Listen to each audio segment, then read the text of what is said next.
Merry Christmas, Clipper Nation. We're recording this on Christmas Eve at about 3:30 p.m. Pacific time. If you're listening to this, whether it be Christmas Eve, Christmas Day, or just any other day, hope you guys are having a safe and happy holiday season. Clippers just took a win against the Memphis Grizzlies. Split the two games between the Dallas Mavericks, between the Dallas Mavericks.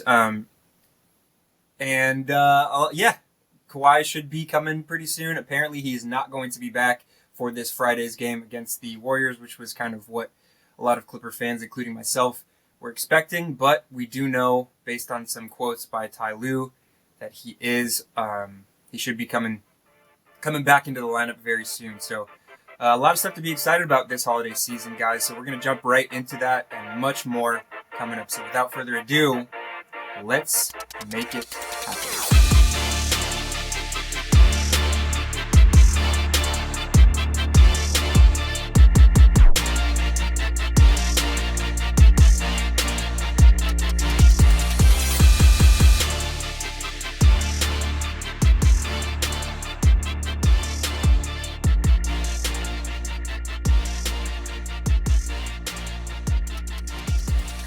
Ho, ho, ho. Ho, ho, ho. Yeah. Merry Christmas. And welcome to the...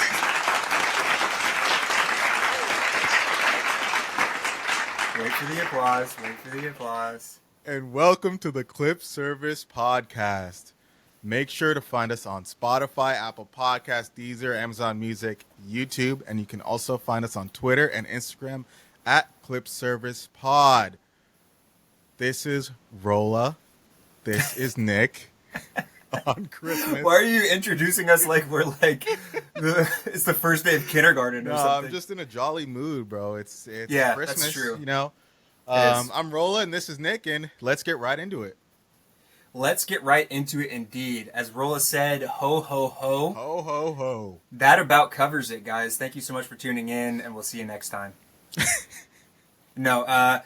Hope everybody's having a great holiday season. Hope you guys get whatever it is that you were wishing for under that Christmas tree. Hope Santa brings you all, for those that celebrate, hope Santa brings you all, good fortune and yummy treats. Because that's what it's all about, guys. This is the Clip Service Podcast, guys. It's going to be a silly little episode, a little Christmas episode today. Not a whole lot to cover on the Clipper front. There's only been 3 games since we last talked, and then we have 1 game to preview, which will be the matchup against the Golden State Warriors on Friday at Intuit Dome. But we have a lot to talk about, inside the Clipper sphere and outside. A lot of things going on in the league. The NBA Cup happened. We have the trade deadline coming up. So a lot of moving parts, moving pieces going on in the NBA right now. We're going to cover all of that on this episode. I think first order of business should be a more positive game of the two. A 118-95 win against the Dallas Mavericks. That was on Thursday, December 19th.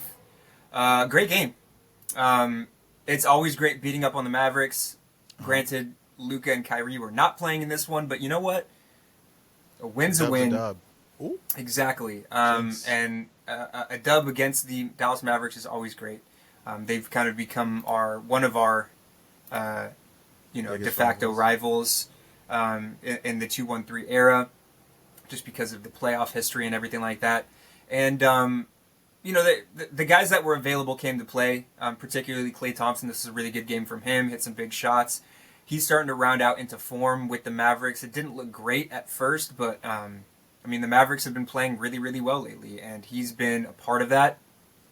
He went 9 for 17 from the field, hit a couple threes, had 22 points. PJ Washington was pretty good in this one, 14. 13 from Derek Lively, 19 from Spencer Dinwiddie, who, for whatever reason, plays pretty well against the Clippers. Obviously he's a good player, but he's kind of one of those random Clipper killers. Yeah. But outside of the starting five that they were able to roll out that game, not much help. Najee Marshall had 9 off the bench. They got a couple of points from Daniel Gafford and Gortman. There was a scuffle between Gortman and Dunn, I think, in this one, where I think Gortman accidentally tripped Dunn. He took exception to it. Dunn put his hands around Gortman's neck, got ejected. Whoa. At that point in the game, I actually kind of thought that the Clippers were gonna. Chris Dunn's been amazing this season. He provides so much outside of just scoring numbers. He provides so much for this team, particularly on the defensive end. And when that happened, I was a little upset with Chris Dunn just because he knows how important he is to this team, and to pick up an unnecessary ejection like that, it was not good. But the Clippers were able to rally and get it done, particularly behind Norman Powell, who had a team-high 29 points. 24 from James Harden was not particularly efficient, but got to the line 10 times, hit 10 free throws, which is awesome. Great game from Ivica Zubac, 15 rebounds, 21 points. Derek Jones came back, played 20 minutes, had 8 points, was a plus 14. And then, as I said, Chris Dunn only had 3 points, got ejected, but his defense was great. This was a great game from Amir Coffey, too, off the bench. 7 for 10 from the field, 16 points. Good stuff from him. And Kevin Porter. Kevin Porter's been playing a lot better as of late. He was pretty efficient, 5 for 11, 12 points. I'm not the biggest Kevin Porter fan, but as we've said before, his role is very, very important to this team. He's kind of one of the few guys that can provide that ball handling, skill set off the bench. And he stepped up.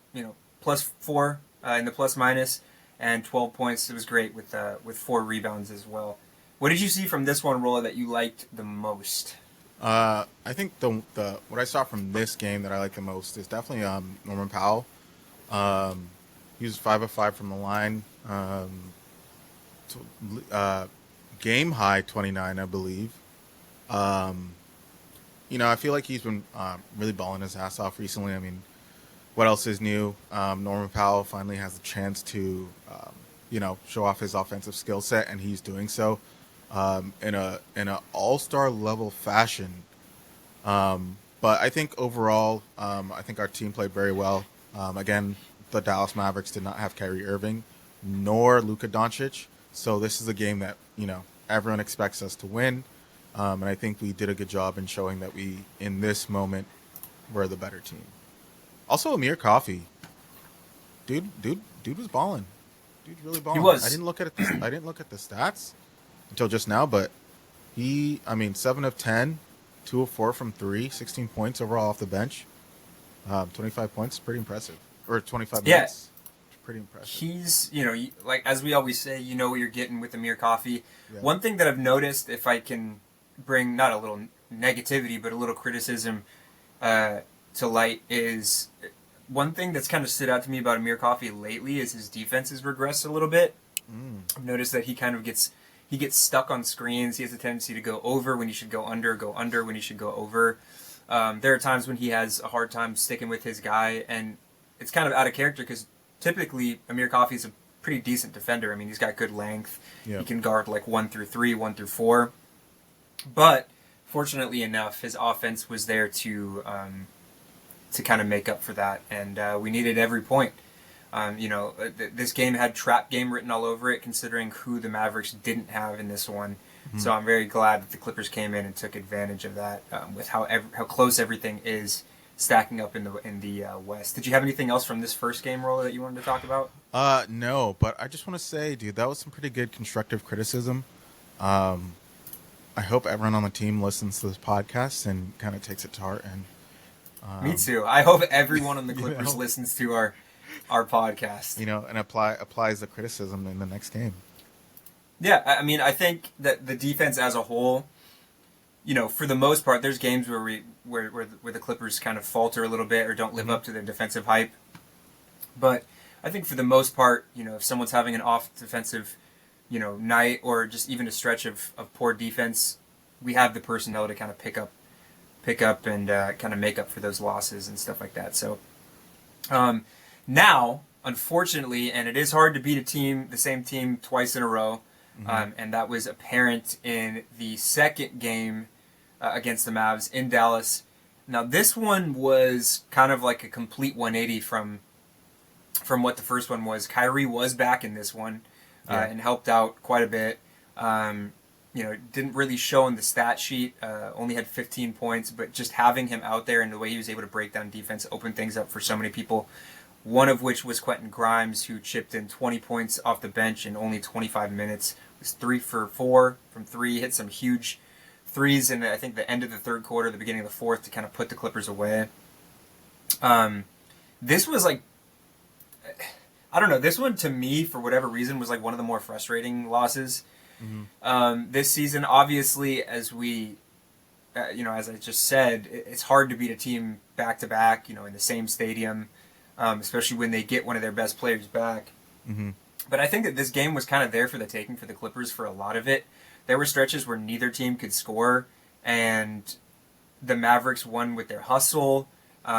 They played with a little bit more energy than the Clippers did. The Clippers went into this game on cruise control, in my personal opinion, and it showed. The Mavericks beat the Clippers not by a ton, not by a wide margin, but beat the Clippers on the offensive boards, which led to second chance points, which definitely hurt the Clippers. Like I said, there were points in the game where both teams were cold, but when you get those second or third opportunities to score, that really goes a long way, and it did in this one.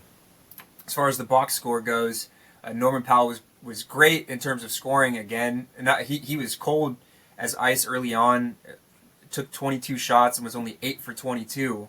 So the efficiency wasn't there, but he kind of started to get the Clippers back into the game later on in the game, but it was kind of too little too late. Yeah. 7 turnovers from James Harden in this one. That was a huge point of emphasis. Derek Jones with a quiet night, only 4 points. Again, I think the bright spot in this one, besides Norman Powell's like total point number, was Kevin Porter. Another pretty efficient, output from him. 8 for 12 from the field, 19 points. I mean, he was a minus 16 because I think a huge part of that was the turnovers. He had 4 of them. And that's the thing with Kevin Porter is like he gives and then he takes away. He gives and he takes away. It's very much like the Reggie roller coaster. Obviously Reggie was a lot more likable. Not at all, bro. But it's the same in terms of, Reggie would have nights where he would single-handedly get the Clippers back in the game, and then it was the decision-making that would kind of take the Clippers out of it. And that's kind of what you see from Kevin Porter. But I will say, as far as like the entire sum of what we've seen this season from him, he's been a lot better the last 3 or 4 games.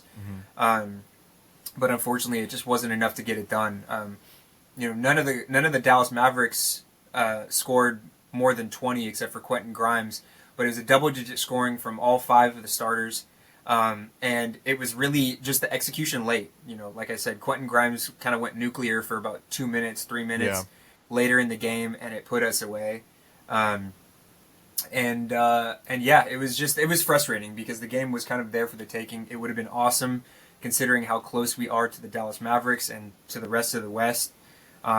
This would have been a good way to get some separation, or at least decrease the separation between the Mavericks, who I think are currently, as it stands right now, 4th in the West, and Clippers are sitting at 6th. So that would have been a good way to kind of narrow the margin between the two teams, but unfortunately, we did take the loss in this one, 118-95. What was the thing that stood out to you in this one, Rola? Yeah, I agree. I think that this is one that slipped away. I mean, when Kyrie goes 6 of 25, 2 of 9 from 3, I think we got to take advantage of that. They didn't have Luka, so honestly, they don't have much else. Their starters, I mean, they all played solid, but no one really torched us the way I guess the way the score shows. I think overall they just played better. They wanted it more, and we didn't. Our turnovers were crazy. And I think at the end of the day, that's what ultimately gave us the loss. I mean, it happens. Like you said, playing the same team twice is tough. You're most likely going to like lose one of them. And I think we kind of I know we're not doing predictions, but I think we kind of predicted that we We would did. lose at least one of these because I mean it is so difficult, and we don't have, you know, I would like to say James Harden could kind of step up and take over a game for us, but we don't have a guy that we can like hand the ball to and say, here, take us, get us this win. So this is just one where we just lose to a team that is playing better on that day. Yeah. Yeah, I think I think that I lost my train of thought. Fuck it. Let's move on. Yeah, let's go on to the Memphis game. Yeah. Okay. Yeah. Unfortunate loss, but the Clippers bounced back in a huge way against a very good Memphis Grizzlies team. Memphis Grizzlies, as it stands right now, are third in the West, and a half game behind second. They've been playing excellent basketball lately. I think they have the number one ranked offense in the league. Right now, they're starting to get healthier after having several injuries to start the season. Yeah, first in points per game, second in rebounds per game, second in assists per game. They're middle of the pack, quite literally, at 15th in defense. But, yeah, their offense is fantastic. And, Jaw's healthy, and he's looking like he's kind of rounding into form. But the Clippers, to touch on that defense, the Clippers really took advantage of the fact that they had the defensive edge in this one. And, I was talking about it with somebody, a fellow Clipper fan the other day, and, they were assuming that the Grizzlies would win this one. And I said, as long as the Clippers can kind of shore up the paint, because the Grizzlies do shoot a lot of threes, but I know that Ja specifically, his three ball really hasn't kind of come along at a consistent basis, and he loves to attack the paint. He had a reverse 360 layup in this game that was insane, and he's just, when he gets within 3 feet, he can finish anything. And he does it all the time. He does, but the Clippers did a really good job with their paint protection in this one, particularly Ivica Zubac, who was far and away the best player in this game. Obviously, there were a lot of contributions from the Clippers in this one, but Ivica Zubac was fantastic. 19 rebounds, 20 points. He did a really good job on Zach Edey, who I wouldn't say that Zach Edey's overrated because he's still a rookie, but I think that Zach Edey has a long way to go in terms of being like a dominant NBA player. His post game is pretty raw, and Zoo took advantage of that. I mean, Zoo's big and strong. He kind of knocked Zach Edey out of position a lot of the time, and there was one possession where he got 2 stops in a row on Zach Edey, grabbed the rebound and took it the other way. He was fantastic, secured a ton of rebounds, obviously with 19. Zoo was incredible in this one. Did a good job at kind of keeping, once Ja got into the paint, keeping Ja from getting to the hoop. James Harden struggled early in this one. Only had 4 turnovers, which is less obviously than the game prior. But James Harden went for a quick 5 in the fourth quarter when we really needed it. Got a 3, got a little floater as well. He was great down the stretch. And Norman Powell with 29. He was the best from behind the arc in this one. There were a couple moments early on in the game where he was trying to force things at the rim and either getting blocked or kind of throwing up junk, and it wasn't going in. But he was fantastic late, particularly, like I said, behind the arc, 4 for 8 from 3. And Derek Jones chipped in a big way. He hit some big shots late in the game, and his defense was awesome. One thing I like about Derek Jones, and a reason why I think he needs to stay in the starting lineup when Kawhi comes back, is he's really good at understanding, okay, when he gets the ball, he's not just going to mindlessly shoot. He's really good at kind of reading what the defense is giving him, and there was a play where he caught the 3, pump faked, and then put the ball on the deck, took it to the hoop, and got a really difficult layup, which put us up by like 2 or 4 late in the game. He was fantastic. And Chris Dunn, obviously it won't show up on the stat sheet, but he was great on Ja Morant down the stretch. He got a couple big stops on Ja, had 3 steals for the game. That's become kind of commonplace for Chris Dunn. I expect him to Yeah. usually get about 2 or 3 steals, if not more, each game. Just really solid contributions. It was a really rough game for Mo Bamba in the first couple minutes, but he ended up getting chalking up 3 blocks for the game. Got some big stops. Kevin Porter was good. Nico Batum good as usual. Just a good game, and in my opinion, the best game or the best win of the season thus far. Just considering the implication it had on the standings. Well, I disagree, but What do you think is the best win this season? What would you say? I think the best win this season is the win against the Warriors, where what's his face break that three. Yeah, Gary Payton. Yeah, Gary Payton. Yeah. Good one. Yeah, this game was fantastic. I mean, I think this is one where we should win because of how well we played defense. I think that the Grizzlies, I mean, just the amount of turnovers they had in the game, 20 turnovers. Ja had 7 turnovers by himself, and that's their starting point guard. I think that this is a game that we should win. Everyone, chipped in. Everyone played well. Like you said, Zoo completely locked down the paint. 19 boards is unbelievable. 20 points. Norman Powell doing Norm things. He's looking like an all-star this year, man. I'm gonna send in my vote for him. If you don't think I've already voted twice, you've already Norman voted. Powell. Oh yeah, I didn't even know Norm and Zoo. Okay, yeah. Yeah, Clipper Nation, get out there and vote. Your vote matters. Your voice matters. This is a democracy. Yes. Get out and vote. But yeah, overall great game. I don't know about best win this season, but I thought it was a really solid win. Yeah, I agree. As you touched upon with the turnovers, the turnover numbers were very similar between the two teams. 17 from the Clippers, 20 from the Grizzlies. But the difference was Grizzlies gave up 31 points off of those turnovers, where the Clippers only gave up 17. So when the Clippers turned over the ball, they were really good about getting back, especially on live ball turnovers, good at getting back and getting the stops, where the Grizzlies, and that is where their lack of defense kind of showed, where they would turn over the ball and they would have a hard time getting into their defensive sets in transition. Yeah. That really hurt the hurt the Grizzlies. The Grizzlies did have a little bit of an edge on the offensive boards. They had a couple really, really big offensive boards. Guys like LaRavia and Jaren Jackson secured a couple of those, and it did lead to second chance points. But I think, as you touched upon, Rola, the turnovers from the Grizzlies were a kind of what put the nail in the coffin. Mm-hmm. And a big part of that is the defense that the Clippers had, led by guys like Chris Dunn and guys like Derrick Jones. So this was a great win. Like I said, probably my favorite win of the season, just because a lot of teams were playing tonight.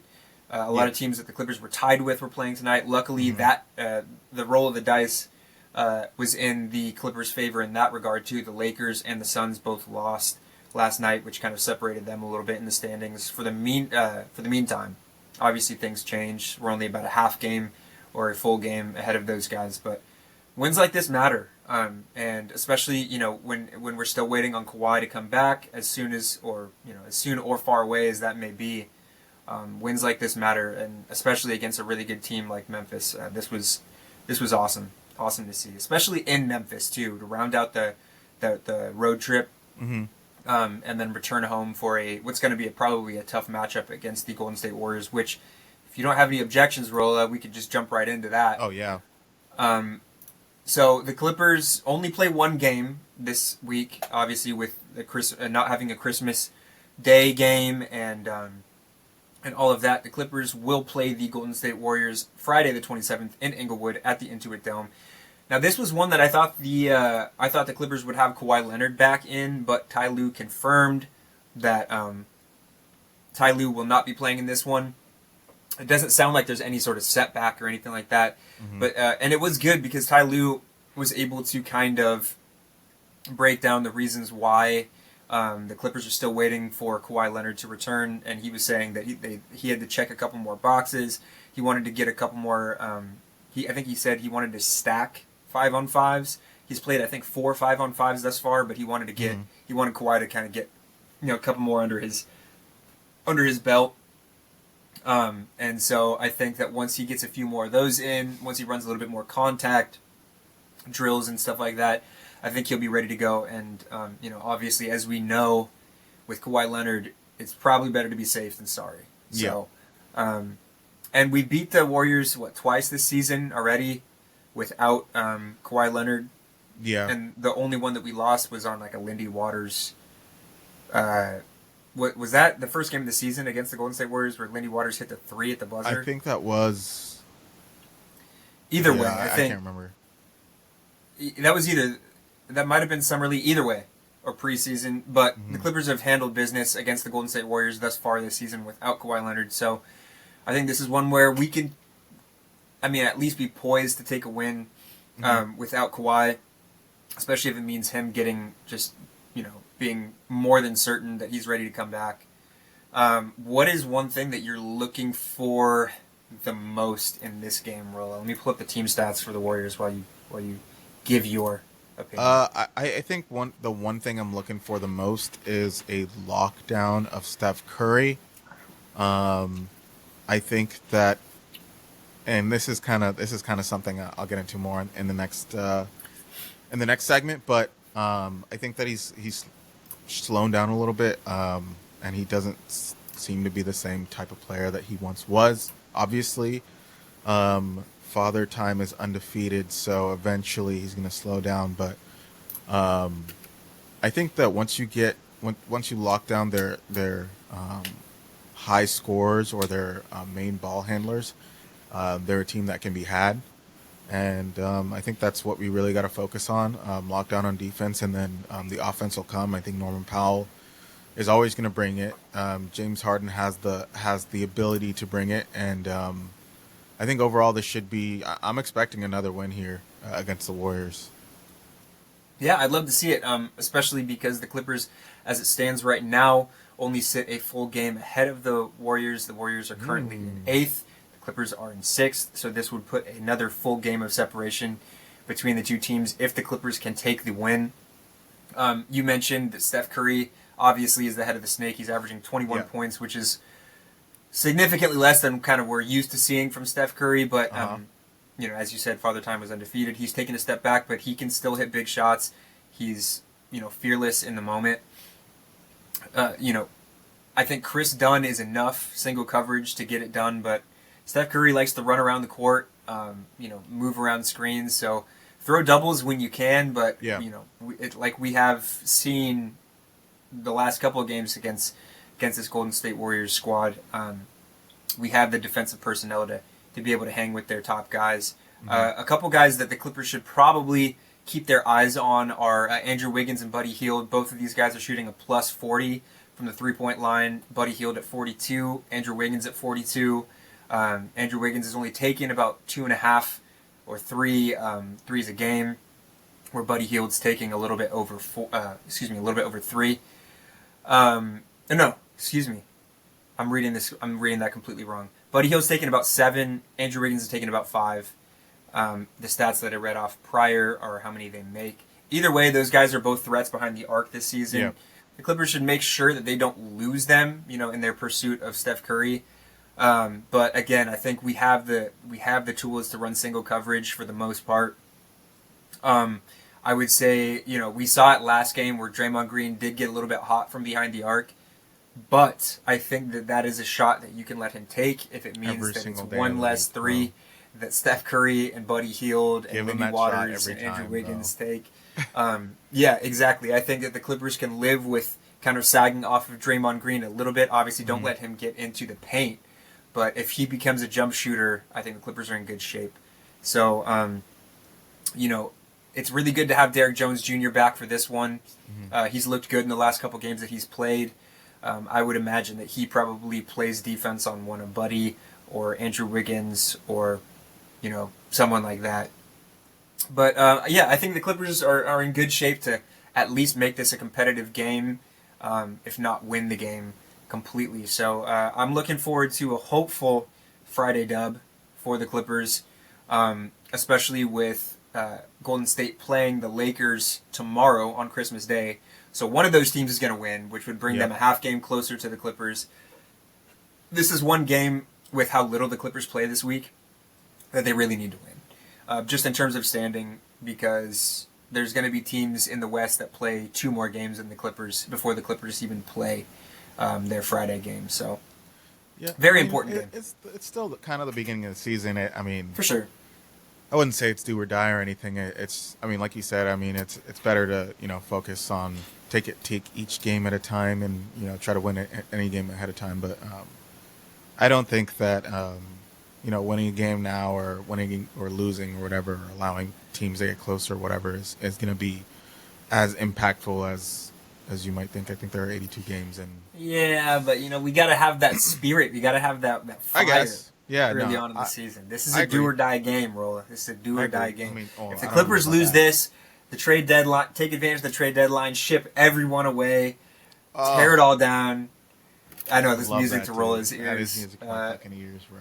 No, obviously it's not do or die, but this is a very important game in my opinion for the Clippers, just in terms of building good habits, taking advantage of the time that Kawhi's away, and taking advantage of an opponent that the Clippers have really kind of had their number all season. So, yeah, that pretty much does it for previews, guys. Just like we said, the one game this week. So we're going to take a quick break, guys, and we are going to jump into some quick takes. We're going to jump into some what's going on.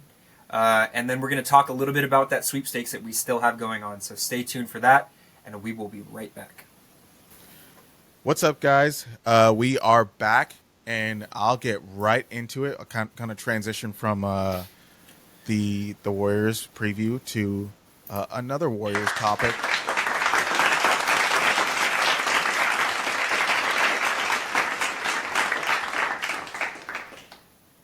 Another Warriors topic. Guys, if you haven't learned already, I just learned how to add sound effects to the episode, so get ready. We're tossing that in there. Yeah. Sorry, Ro. Kind of going off of the topic I mentioned earlier. Steph Curry, in a game last week, he scored 2 points in 24 minutes, and Draymond Green scored 0 points, 0 assists, 0 boards, a triple zero. Rarely done in the NBA by a starter, by a former All-Star, by a guy who just got a bag a few years ago.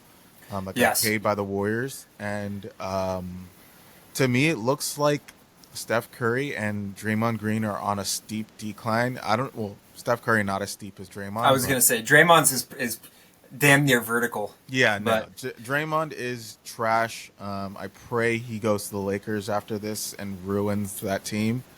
The Lakers might already be in trouble. Yeah, kind of mainly with Steph Curry, it's kind of sad to see a little bit. There's been a lot of talk on the NBA and how the ratings are further down than it's ever been. Every other sports league their ratings are going up. That NBA is the only league that's going down. People are saying it's because we depend, or I guess the NBA depends on LeBron, KD, Steph still, and the new stars aren't really as marketable. They don't have that flashy gameplay, other than maybe Ant, because he talks shit on to other players and he dunks. But kind of outside of that, I feel like a lot of these players are very PC. They don't have their own brand. They're not like flashy enough, and they're not marketable enough.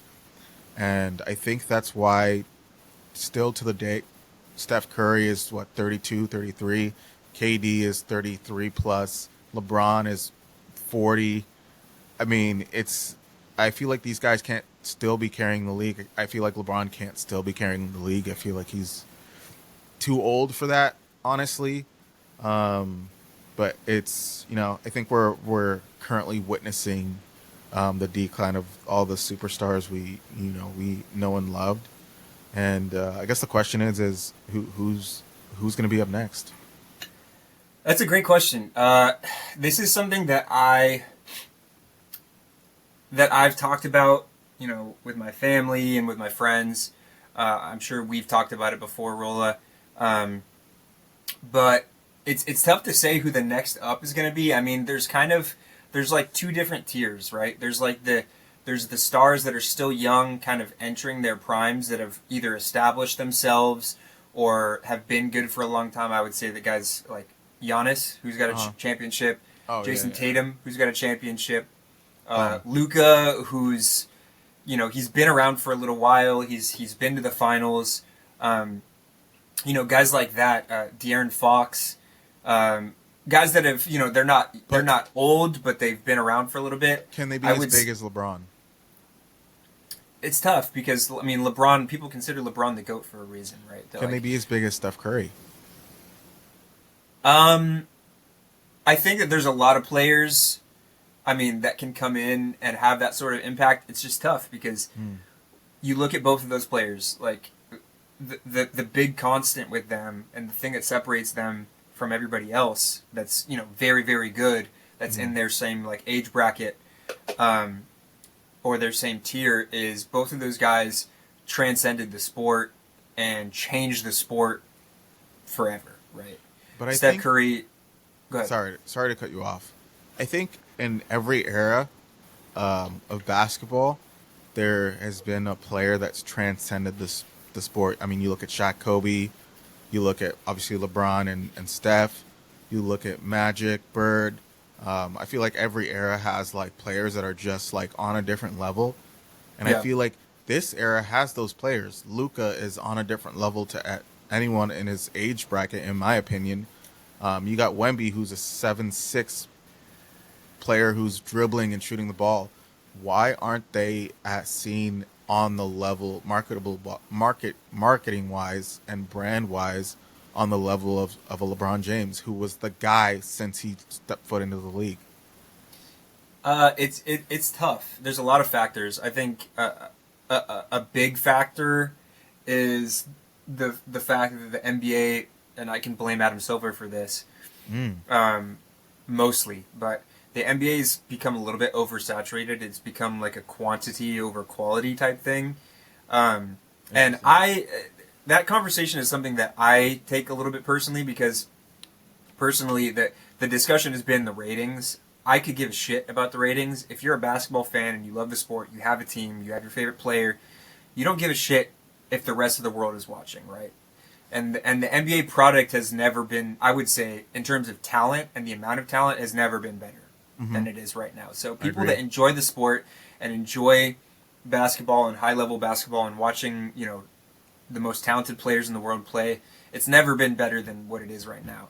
The problem is the amount of games that are played on a specific day to accommodate for money-making things like the NBA Cup and All-Star Weekend and stuff like that. Like, it's so much being thrown in your face that I think a lot of people are kind of losing interest in terms of that, because you see it all throughout the world. You know, when markets become oversaturated and things try to put out too much, you know, I'm going to deviate a little bit, but you kind of see it with the Marvel universe, right? Like, there's so many shows and so many movies and so many new characters that after Endgame was put out, it's hard to kind of keep up and it's hard to stay invested because there's too much in your face all at once. Right. And I think that that's a big part of the reason why the interest from the casual viewer has gone down a little bit. I think that, you know, when guys like Kobe and Shaq and the guys you mentioned, LeBron and Steph, when those guys were dominating the league, there wasn't as much of an oversaturation as there is today.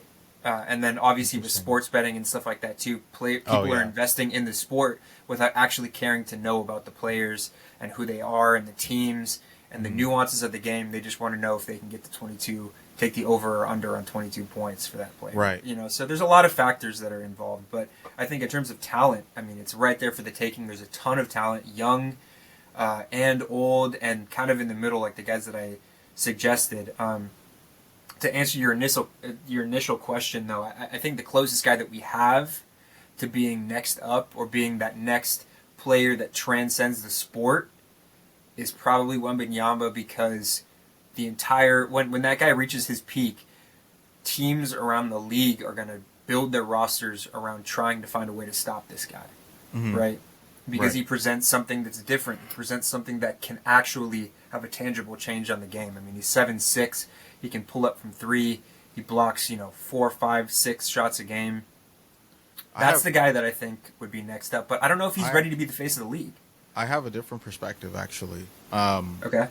I think that people, and kind of going off of what you were saying, it's not that the ratings aren't going up. It's that the ratings are going down. If it was constant, no, that's then what I it was would saying. Did I say you know, that they were going up? no. You said that you don't care that they're casuals aren't tuning in. You don't care that other countries aren't tuning in. And I'm saying like that's. I feel like that's not the problem. I feel like the problem is that it's going down, as in people are losing interest in basketball because the ratings are going down. I think that is due to players all playing the same and having the same play style because they know Steph Curry, they know the prototype, they know the blueprint to winning is to play like Steph Curry. That's why you have players like Jason Tatum, who is 6'9", taking step back threes. You have players like Wembanyama, who's 7'6", taking step back threes, which doesn't make sense. All these players play the same. You're 7'6". You've shown that you are an elite defender who can get many blocks. Why are we trying to play like a guard because you see that play style works? And for me, I feel like that is kind of almost like making the game a little boring because every team is just going to go out there and shoot threes. Every player is going to want to play like a point guard, and they say like positionless basketball. I feel like that's kind of ruining the game. I think I think there needs to be centers that are like power centers. I think we need to go back to, well, I don't want to say we need to go back to, but we need to find a way to diversify the way to play. I think the only time we've really seen a team win the chip playing differently than that OG Warriors 3-point type game plan is the Bucks with Giannis, because the dude is literally just a force of nature. I feel like every team other than the Bucks, and I mean, I guess the Bucks now even have someone like Dame who's, plays the same way, shoots a lot of threes, is that kind of like pass off, ball handle, quick type of point guard. I think that a lot of these teams just try to find the next Steph Curry, whether he be 7'6", whether he be 6'9", whether he be 6'3". Steph Curry is the guy who literally changed the league, showed the blueprint, he's the prototype, he's the guy. And now every single player, even these kids coming up from high school, all play like Steph Curry. I think that someone who could have, and this is why like in when we were talking before this pod, where I was like, I am bummed about Zion because I think Zion was the guy that could have added a huge diversity to the league if he had like focused and locked in on being a superstar and like working on himself and his body. I think the way he plays very similar to like a LeBron, except he's stronger and bigger, and he's the type of player we've never really seen before play like that outside of LeBron. And he wasn't interested in dribbling and trying to cross people over or step back threes or all this shit, and he was just like about forcing his will and putting the ball in the hole. And I don't think we really see that. I mean, we see Joel Embiid having the dude is massive step back threes. I mean, it's just a little frustrating to see, and I think that's probably the biggest reason why the ratings are on the decline and people are losing interest is we're seeing the same thing over and over again. Yeah, I mean, like I said, there's so many factors, and there's so much that you said that I want to touch on. But the things that I can think of right now off the top of my head are, I think with Zion, going back to Zion, I think a lot of what the promise that he had, in my opinion, obviously he's a great player. He's an unbelievable talent. But I think a big part of the hype behind Zion was the fact that was the NBA's opportunity to make it seem like he was the second coming of LeBron.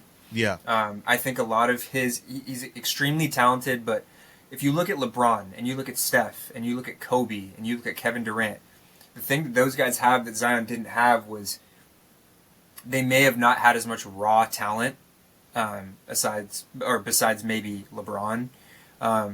as Zion, but all of those guys came in with the mentality like, okay, right off the bat, I want to try and win. Yeah. And you saw it. LeBron took that Cleveland Cavaliers team that had no business going deep in the playoffs. He took that team deep in the playoffs and was winning right away. And with Steph, once they traded Monte Ellis away and once they started building around him, he immediately hit the ground running. Yeah. Kevin Durant, it was a little different because the Thunder team never had I don't think ever had a full chance to compete with the squad that they had, and then he ended up jumping over to the Warriors. But all of these guys, I think the difference is these guys put a premium on winning, and you see the thing with Zion is he was extremely talented, but I think that there was a little bit of a false narrative there where this guy's next up, he's the next LeBron, and I just don't think that he was as invested in winning as the rest of those guys, obviously, because he has a hard time taking care of his, staying in shape, and obviously with injuries, that's not something that you can help. But I think that we're kind of seeing that with a couple guys, Wemby, Anthony Edwards. I mean, these are guys that come in and, not only do they provide supreme talent, but these guys really, really want to win. Yeah. Wemby's it's a little different because the Spurs are kind of a slow burn in terms of like competing. They like to build slow and build like a foundation of a team before they really go out and compete. And they've already started to do that, bringing in Chris Paul and Harrison Barnes, like veteran guys like that. They have a young core with Vassell and Sohan and Keldon Johnson and Stephon Castle and guys like that.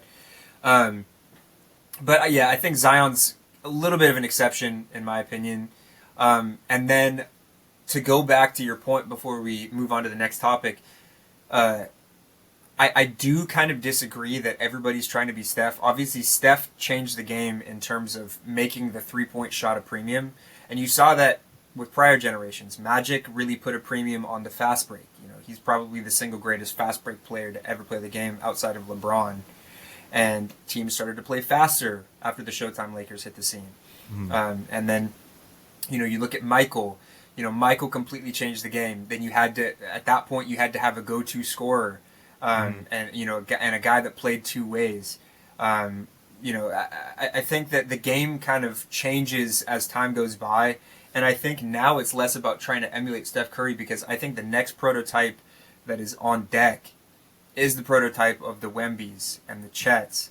I mean, you look at the top picks in every draft since basically Porzingis, because I think Porzingis was kind of the first unicorn in that regard. Yeah. It's been a guy that's plus 7 foot, a guy that can shoot, a guy that can play both ways.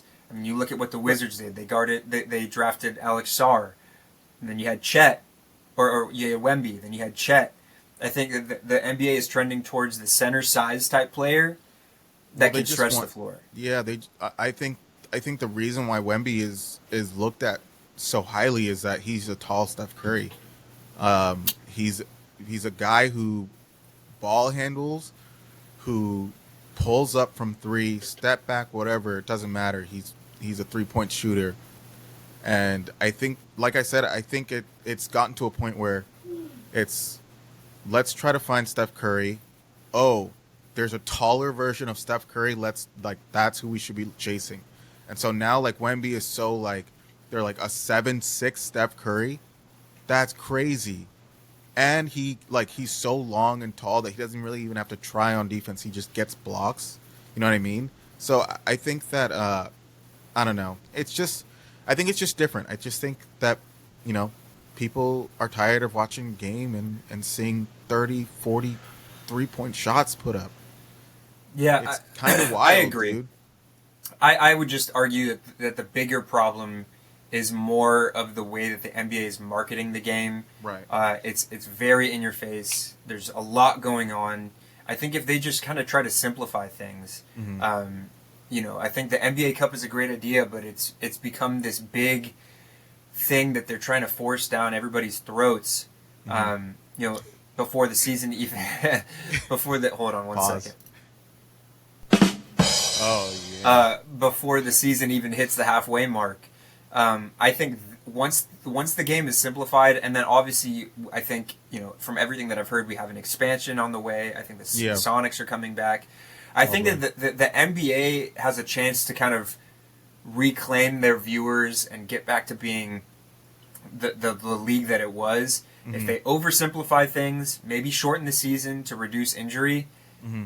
and then just, add a couple new teams, I think the NBA will be just fine. I think the amount of talent, like I said, has never been higher.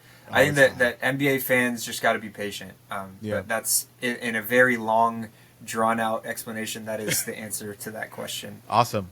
Kind of going on, moving on to the next topic, kind of based off of your last comment. The NBA Cup, the winners this year are the Milwaukee Bucks.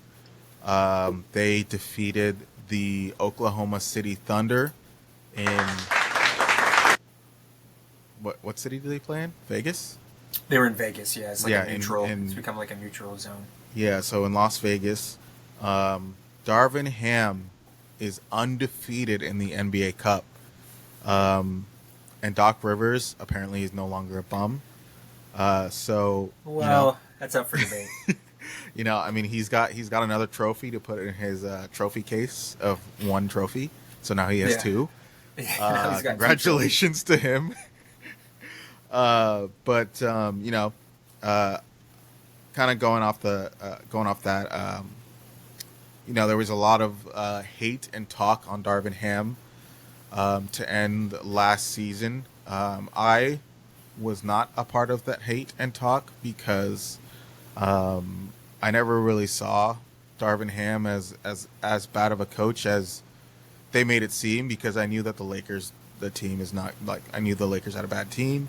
Yeah. I thought Darvin Ham, in his 2 seasons with the Lakers, first season went to the Western Conference Finals. Second season went to the first round of the playoffs with a trash team. I think that a lot of people, that's just how Lakers fans are. I feel like they look for anything to try to... There's got to be a scapegoat. Exactly. Sorry, Laker fans, if any Laker fans are listening to this. But it's a fact. It's a fact. It is a fact. Laker fans are they're one of the worst, and I'm not talking shit. They're one of the worst. I'm not talking shit, but they're one of the worst fan bases that ever exist. They're one of the worst fan bases, genuinely, to ever exist, because they put so much pressure on their... God, we're going to catch some flack on this. I don't give a fuck, bro. They put so much pressure on their team and their management to make changes and to win a chip every single year. And if they don't win a chip, then it's great when it works out. Fired. It does work out, and that's the shit that pisses me off, dude. It works out for them.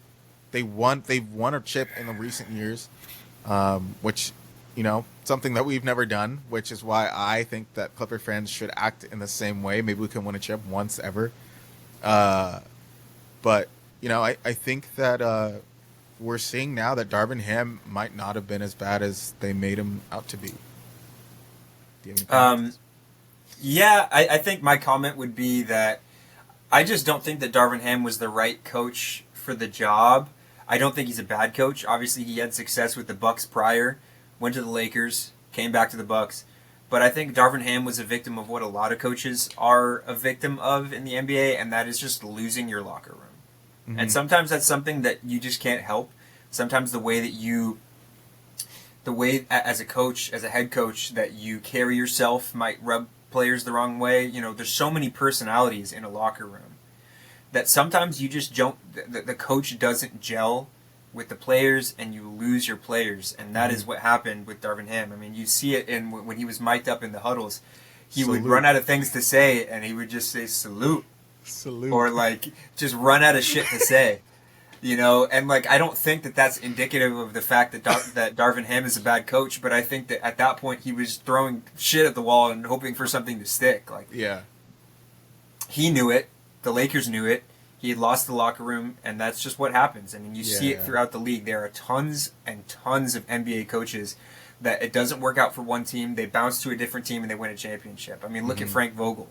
Yeah. Frank Vogel lost the locker room in Indiana, went to the Lakers, won a championship, and then lost the locker room again and got traded. It's just, there's so many voices and so many opinions, and that's what makes the NBA beautiful. Everybody can contribute, but sometimes it leads to guys being ostracized and scapegoated, and that's just how it goes. It's a business. The NBA is a business before anything. So I don't think Darvin Ham's a bad coach. I just don't think he was the right coach for the Lakers. I agree. And then one more quick topic. This is the last one. I saw a clip the other day where some dude was talking to Patrick Beverley, and he was saying, I love Paul George. He's playing poorly. I think he's averaging like 16 points. He's like, but Paul George is a great player. And then Patrick Beverley said, great is a strong word. Did he say that? Yeah. You sent me that, and I never took a look at it. Or maybe like, Shay did. Maybe Shay did. But yeah, and he's like great is a strong word. And then he was like, the dude was like, oh, yeah, but I'm a really big fan of James Harden. Do you like James Harden? And then Patrick Beverley said, now he's great. So what do you feel about what do you feel about that? I actually have an opinion on this. Do you think Paul George and Harden's full careers are comparable? Would you consider Paul George great and Harden, or would you consider Paul George not great and Harden great, or Harden not great and Paul George great? It's tough, man, because great is so subjective. I think Paul George is a great player. I think he's a Hall of Famer. He's obviously, we have a lot of bias because of what coalesced in his time as a Clipper. But we have to remember, this is a guy that had one of the more gruesome leg breaks that I've ever seen in sports, not just in basketball. And he worked his way back. He became an MVP level player. He became a two-way level player.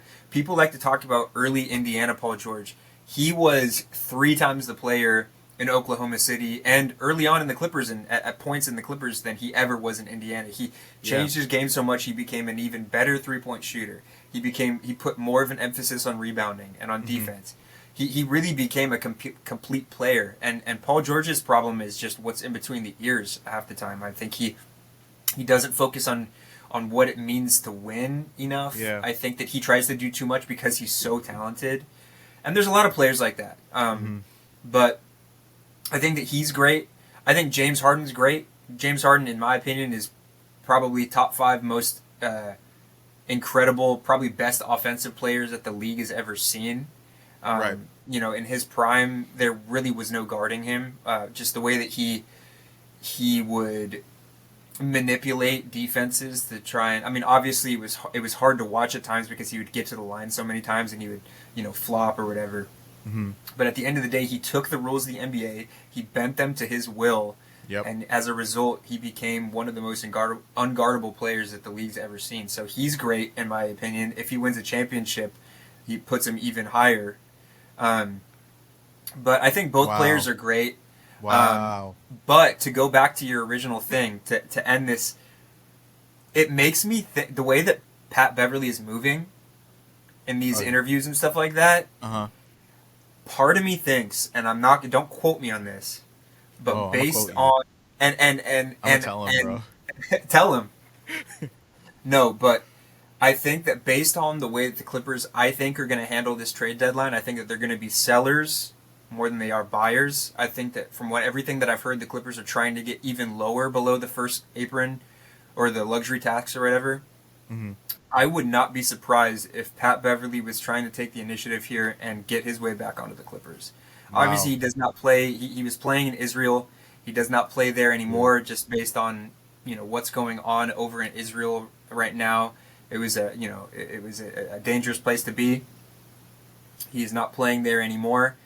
I would not be shocked, and I'm not saying that I would advocate for this, because personally I think Pat Bev is probably a little too old to be playing in the NBA, but my heart would be okay with this. But I would not be surprised if Pat Beverley is a Clipper after the deadline. I would hope not. But really quick to go back to the initial comment, initial topic. But I, on the Paul George Harden debate, I think neither one of them are great. I think they're both not great. I think they're both amazing players in the league, and they've added so much to both of them. Have added so much to the league, but they're both losers, and they both lose time and time again, and they've lost every single year in their careers. James Harden is a pump the brakes, Skippy. We still got one of these guys on our team. Oh yeah, my bad, bro. No, but I'm gonna be real. I mean, I'm a Clipper for the rest of my life. I'm a diehard Clipper. But we're not winning a championship with Harden. I'm gonna be real. I'm gonna be honest. I'm gonna disagree with you on I'm that. not on this podcast to fucking lie to the public. See, that's why we work so well together, Rola, because we are completely different in the way that we approach these things. Exactly. Harden, although he is a fantastic player, he puts up the numbers. He's great in the regular season. Both Harden and Paul George are literally infamous, known for losing, for collapsing in the playoffs. Paul George has a nickname because he collapses in the playoffs. Pandemic P, bro. I have nothing else to say. I think neither one of them are great. I think great players are those such as Jokic, LeBron, Steph Curry. Would you consider Chris Paul a great player? I would consider Chris Paul a great player. But that's an exception because he was a Clipper, bro. And James Harden is currently a Clipper. But Chris Paul put a franchise on the map, dude. And I would call Blake Griffin great too because Blake Griffin put a franchise on the map. James Harden has never. I would agree with you, but that contradicts I guess what you're with saying. Houston, James Harden did a little bit. He did a lot. He made it further. He made it. I'm gonna change. I'm gonna change. Harden is great. Harden is great. Paul George is not great. Okay. And he never will be. I'll take that. I'll take that. I don't agree, but I'll take that. Okay. Okay. That's all the topics I got. Sorry for taking Okay, up all the perfect. time. No, I think these were very good discussions. Clipper Nation, tell us what you think about this 40-minute segment that we just did. Hopefully you enjoyed it. We did. Real quick, we're going to jump into some quick takes, and then we will let you guys sail off into the sunset on this Christmas Eve or Christmas Day or New Year's Eve or New Year's Day or whenever you decide to listen to this episode. Mm-hmm. We're going to flip it up a little bit. I'm going to be asking Rola the topics today. And some of them are going to be a little Christmas themed. So here we go, guys. The first question for you, Rola, and keep it short. Okay. The first question for you, Rola, is who do you think would give the best gifts out of the Clippers roster and why? Interesting. The best Christmas gifts, let me clarify. Damn. I'm trying to think of who I could see, Like, who do you think might be the most thoughtful? Oh, thoughtful or the most... Like who would be the best gift giver, right? Because you have to be thoughtful to be a good gift giver, I feel like. Bro, If you take people's interest into consideration. I'm thinking Kawhi, bro. I'm thinking Kawhi. Okay. I think he's... he has enough time to kind of study what people like. Just sitting on the bench. Sitting on the bench, bro. Chilling at practice. No, for real, I think he's the type of player... a lot of teammates, Paul George, Terrence Mann, a lot of these players have talked about how funny Kawhi is. Yeah. I feel like to be a funny person, to be a fucking fun guy, to be a funny guy, you have to be clever and you got to know us people's humor. And I think Kawhi would understand everyone's humor and understand everyone's personality and give a gift tailored to each person. I completely agree. I think Kawhi would be easily the best white elephant gift participant in the history of the world. Oh, in history? I think that, dude. I think he would be so good at that. I think he would probably. Hey Terrence, here's some Ziploc bags. I saw you eating a sandwich at practice the other day, so here's some Ziploc bags. I feel like that would be his vibe. He would just give people... He would go to the Dollar Tree. He would go to the Dollar Tree and just get things that were slightly relevant to people's daily life. I think that he would be... I agree. I think he would be a really good gift giver. But I also think when it's time to step up and get someone a very meaningful gift, I think Kawhi's not going to be a slouch. I think that Kawhi... I think he's a very thoughtful dude. He's very active in his community. So yeah, I would shadow that. I think Kawhi would be a really good gift giver. My second question is, what would be the best Christmas Day matchup this season and why? Let me pull up. Oh yeah. Let me pull up the schedule real quick. So, the schedule for tomorrow, Christmas Day, is there's a lot. Okay. Spurs Knicks, Timberwolves Mavericks, 76ers, Celtics, Lakers, Warriors, and the Nuggets and the Suns. Who are the 76ers playing? 76ers are playing the Celtics. I think the Sixers-Celtics game is going to be the best tomorrow. Do I you? think it's going to be the best and the most entertaining. And aren't they in prime time? Isn't that the prime time game? No, they play at 2. Oh, okay. I actually go ahead, but I think I might agree. Yeah, I think that assuming that Joel Embiid is going to be healthy, Paul George is going to be healthy, I think that matchup against the Celtics, and Embiid is the type of player that's I don't think he's ever beaten the Celtics in like a playoff series. Okay, I have no idea. Yeah, so I think with those types of matchups where it's like a playoff like rivalry, I think they'll always come out for good Christmas Day games.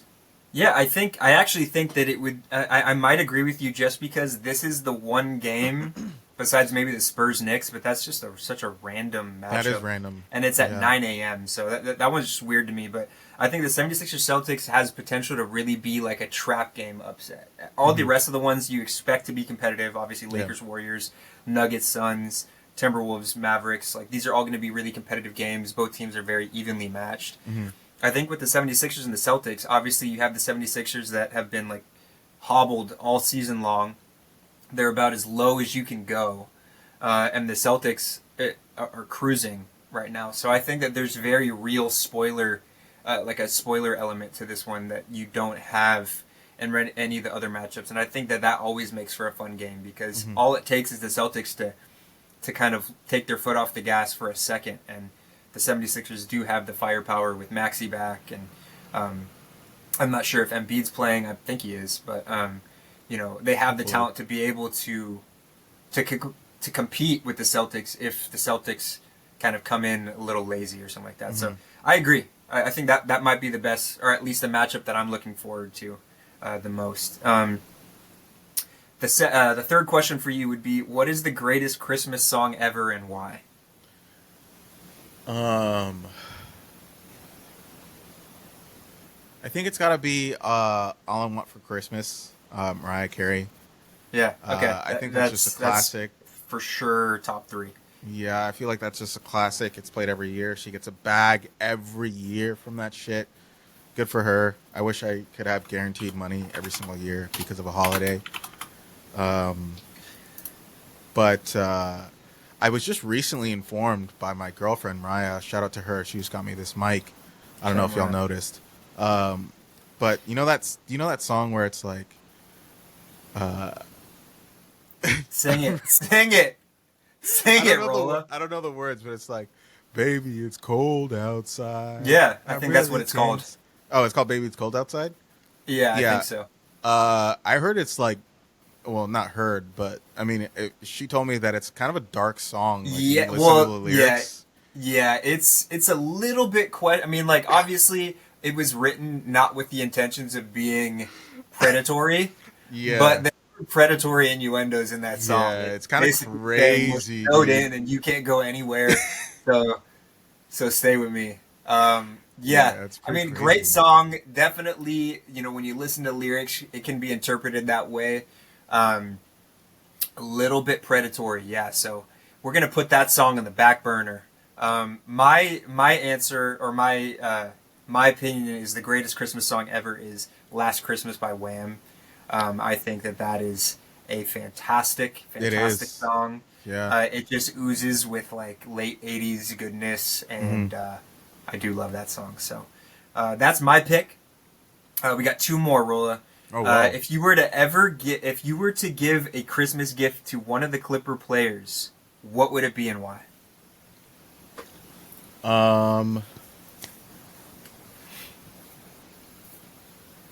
Damn. I think if I had to give a gift to anyone, it would have to be Norman Powell. Okay. And would you give him an all-star selection? I would give him an all-star selection. I'd give him an all-star selection, and I would give him a hug. That's really sweet. because he's made That's a me good. so That's a happy. great answer. He's made me so happy this season, bro. That's a great answer. He's made me so happy this That- season, that- bro. That's a Without great him, answer. bro, I don't know where I'd be today. I love that. Today, like you're the person you are today because Yeah, of Norm Powell in the he last changed 4 me, bro. months. My answer for that would be, I would give Kawhi a new knee. I would give him my Your knee. knees, My knees aren't great, but they're a hell of a lot better than Kawhi's. bro. And, my knees are you know, probably better than Kawhi's. I'm willing to take. Yeah, Rola tore his meniscus several years ago, and I would say that his knees are probably better. I would give my knees to Kawhi. They obviously need a little bit of strengthening to get to NBA dude. level, but at least they're healthy. They're healthy knees. So, Kawhi yeah, just has I would white give my knees, bro. yeah. I would give him my I would give him my knee. I would take Kawhi's bum knee. I'm not doing anything.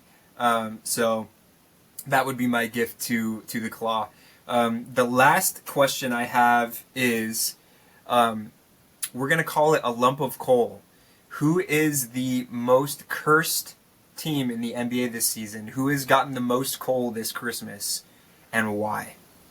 There's been a lot of teams that have really gone through the ringer this season.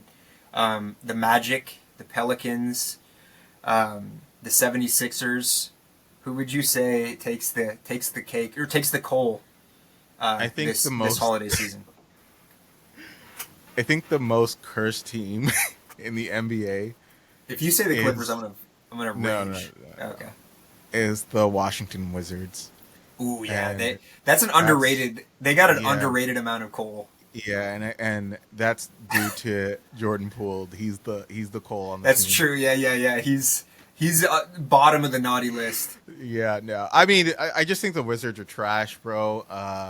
Yeah, there's You know, just no people- direction there, right? Like, no. We'll call back to Kuz last year talking shit on the Pistons, and now the team that he was talking shit on is significantly better than his own team. His team is the worst Pistons in are the league, I 10th. believe. And yeah, the Wizards are 4-23. Sick. Yeah. So yeah, I think they're the most cursed. Just honestly, Yeah. not even cursed, just trash, bro. They There's are trash. no excuse. It's just trash. My argument for that would be that the Wizards, I think, are very poised to be big time sellers in this trade deadline, and they do have the assets. You know, Kuzma, Valanciunas, Jordan Poole. They have the assets to be able to sell and kind of build draft capital and stuff like that. Mm-hmm. My pick would probably be the Pelicans, and that's only because they're not they have the talent, and they just acquired DeJounte Murray.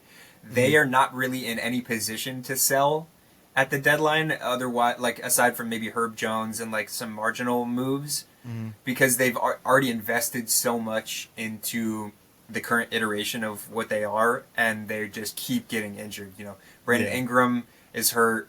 Trey Murphy's been in and out of the lineup. Alvarado's been out. Yeah. McCollum was out for a little while, I think. DeJounte Murray just came back. I mean, look at Clipper legend Brandon Boston Jr. They've been so injured that he's really been able to resurrect his career as a New Orleans Pelican, and he's been great. Shouts out to BBJ. But that would be my pick, just because they're in more of a limbo than the Wizards can be in, post deadline. I think that the Wizards have enough assets to where they can really stack up some draft capital, get some more young players, and they do have a pretty good, they have a decent group of younger players. I think Bub Carrington is going to be really good. Keyshawn George, Alex Sarr, I think is going to be really good. They just had they just had the second pick in the draft this last draft class. I think that the pieces are there.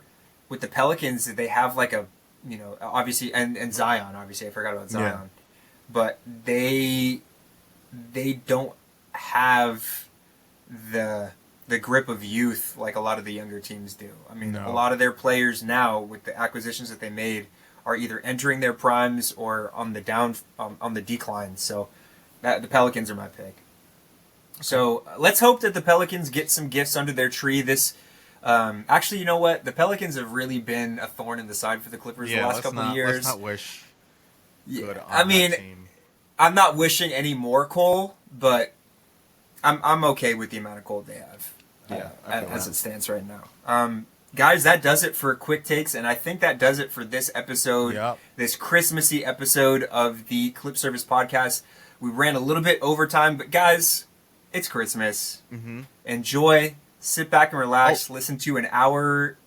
Oh, Rola's got one more thing to touch on. And guys, do not forget. Thank you, Nick. Guys, I didn't do anything. Guys, do not forget. We got the $25 Amazon gift card giveaway still going on. We will be announcing the winner in our next podcast, our next episode. Should be around New Year's Eve, New Year's Day. And we'll drop it around New Year's Eve, New Year's Day, and that's when you'll find out. So you guys got 5 more days to how many more days? 1, 2, 3, 4, 5, 6, 7. Yeah, you guys got. Well, we're gonna record. Well, we'll see when we end. Yeah, We'll we're gonna have you guys got a few more days. I'm gonna be on Instagram. I'm gonna be, promoting it a little bit just to remind y'all to subscribe, comment, and like our YouTube video. Yes, And, in that order. In that order, and make sure you watch the full episode from our last episode, this episode, and the next episode to find out if you won. Absolutely, guys. If you didn't get what you wanted for Christmas or for Hanukkah or during the holidays, get that $25 gift card. Get yourself whatever you would like. That's $25 or less on Amazon. I feel like that's a lot, dude. It's a lot. You can buy a lot of things with $25. So take advantage of that, guys, because we will be giving that away within the week, and we will be announcing that on next episode. So thank you guys so much for tuning in. I hope you all have a safe, happy, and healthy holidays with you and yours. Clippers have kind of become a little bit of a footnote on this episode, but we are still a Clipper podcast, so the Clippers are coming off of a win against the Grizzlies, and let's hope that they can take that win against the Golden State Warriors. And as always, guys, happy holidays, and go Clippers. Go Clips.